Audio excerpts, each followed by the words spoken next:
So today I made a video on how to go over backstance and inside-outside block. You're going to start to see this come up in Chunji, so your yellow belt form, and we're going to start practicing in class as well. So to practice at home, I would recommend setting out like a long black line, kind of like I have out here, or find a straight line. So when we're thinking about backstance, front stance, you're going to have two lines, right? So on railroad tracks. Backstance is the opposite. For backstance, you're going to be on one line, keeping heels in line. So for backstance, your front foot is going to be facing straight forward, and your back leg is going to be at a 90-degree angle going in the opposite direction. So you should be able to make your feet in an L and then slide back into that stance. You also want to think about, if you want to think percentage-wise, when you step into your back stance, you're going to be 70%, 30%. So you only want 30% of your weight on your front foot. You should be able to almost like pick up your front foot fairly easily. When you're in that front stance, it's very, very hard to pick it up. But when you're in back stance, it shouldn't be that hard to pick it up because most of your weight is going to be on this back leg. When you're stepping forward with this, you're going to keep those feet in that line. You're going to step forward. Heels are staying on that line. You should stay in line as you walk. When you turn, very, very simple. All you have to do is turn your head. So your feet are usually going to turn towards the front and then back to the back. Same when you go back the other way. Just turn your feet and your head. Very, very simple, unlike the front stance turns.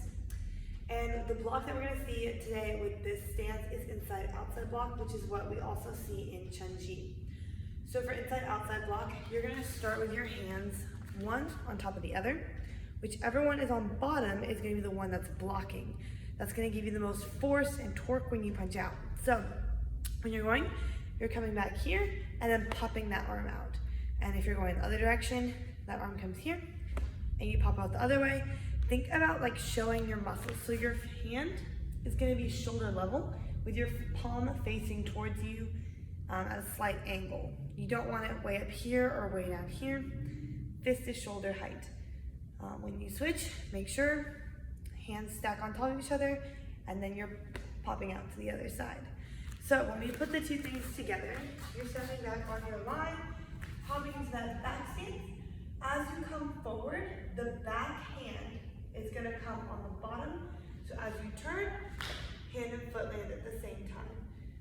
Then when we switch, that back hand on the back is going to the bottom, stepping forward, and they switch. So as you come forward, your hands just go back and forth. When you turn, that back hand is still going to be the one that comes under. Turn your toes, and you're walking out. So if that's from a side angle, if I'm in my back stance here, when I turn, all I'm going to do is turn my head. You're still going to switch hands. You're just changing directions. All right, so that is backstance with an inside-outside block. If you have any questions, make sure to drop them either in the comments or hit me up once you get to class.